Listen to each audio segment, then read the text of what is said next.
नमस्कार दोस्तों, आप देख रहे हैं समाचार फॉर पीपल न्यूज़। आपने देखना शुरू कर दिया है सियासत। सियासत के आज के अंक में बात एक ऐसे नेता की जो मुन्ना से मुख्यमंत्री बने और बिहार के सुशासन बाबू कहलाए। 2026 के शुरुआत में बिहार की राजनीति के एक बड़े अध्याय का अंत हो गया। नीतीश कुमार ने मुख्यमंत्री पद से इस्तीफा दे दिया और अब राज्यसभा की राजनीति में कदम रख चुके हैं। ऐसे में सवाल है कि करीब 21 साल बाद उनके शासनकाल में कितना बिहार बदला।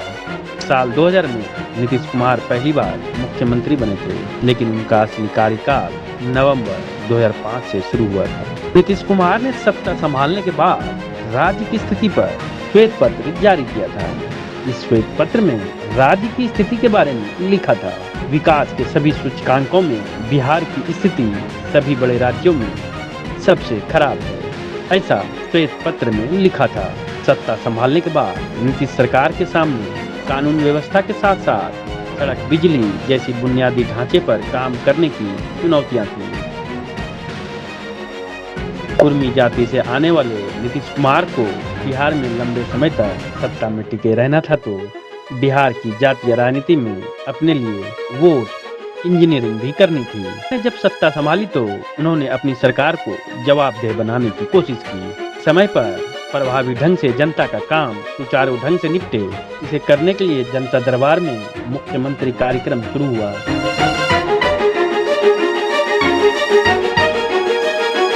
मुख्यमंत्री बनने के बाद नीतीश कुमार ने सबसे पहले कानून व्यवस्था पर काम किया।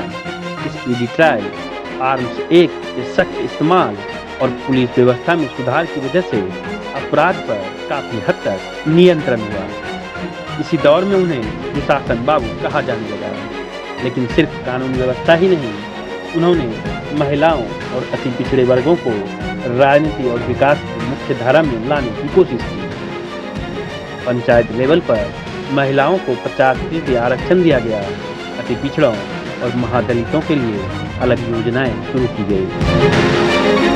नीतीश कुमार के शासन की सबसे चर्चित योजनाओं में साइकिल योजना और स्कूल यूनिफॉर्म योजना शामिल हुआ। गांव में जब लड़कियां साइकिल से स्कूल जाने लगी तो इसे बदलते बिहार की तस्वीर माना गया।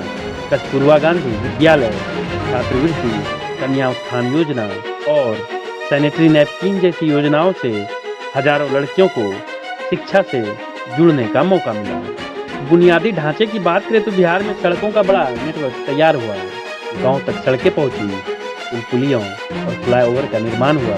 बिजली की स्थिति भी पहले से काफी बेहतर हुई। आर्थिक सर्वेक्षण के अनुसार प्रति व्यक्ति बिजली खपत कई गुना बढ़ी है। लेकिन कहानी का दूसरा पक्ष भी है।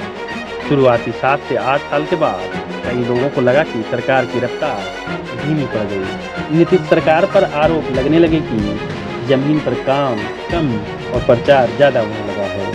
कई योजनाएं शुरू तो हुई, लेकिन उनका असर इतना मजबूत नहीं दिखा। शिक्षा और स्वास्थ्य के क्षेत्र में भवन तो बने, लेकिन अच्छे शिक्षक और डॉक्टरों की कमी बनी रही। पंचायत स्तर पर शिक्षकों की नियुक्ति को लेकर भी शिक्षा की गुणवत्ता पर सवाल उठे।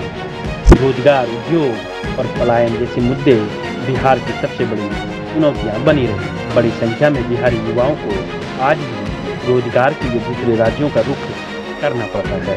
उद्योग लगाने और स्थानीय स्तर पर रोजगार पैदा करने के मामले में सरकार को अपेक्षित सफलता नहीं मिली।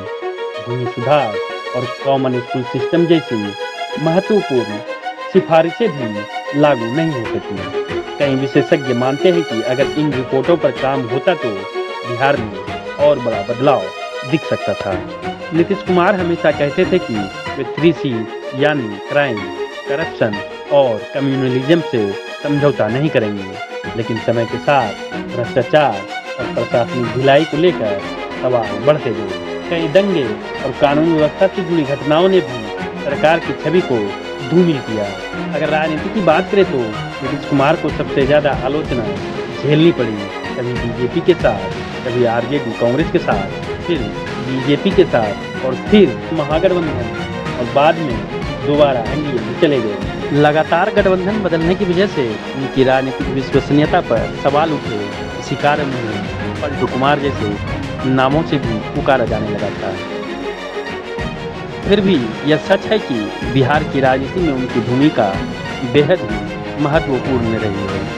उन्होंने महिलाओं, अति पिछड़ों और महादलितों को नई राजनीतिक पहचान दी, सड़क, बिजली और कानून व्यवस्था में सुधार लाए।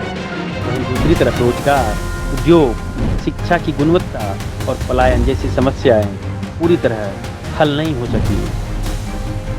यानी अगर एक लाइन में कहा जाए तो नीतीश कुमार ने बिहार को 1990 के दशक वाले बिहार से काफ़ी आगे पहुंचाया, लेकिन उसे उस स्तर तक नहीं ले जा सके जिसकी उम्मीद बिहार के लोगों ने की थी। अब उनके मुख्यमंत्री पद छोड़ने के साथ एक दौर खत्म हो रहा है, लेकिन बिहार की राजनीति और विकास की चर्चा में नीतीश कुमार का नाम हमेशा एक बड़े अध्याय के रूप में याद रखा जाएगा। आपको क्या लगता है? आप अपना अनुभव साझा कमेंट बॉक्स में कमेंट करके बता सकते हैं। और आप अगर नए हैं तो हमारे चैनल समाचार को सब्सक्राइब कीजिए और वीडियो अच्छा लगा हो तो शेयर कीजिए।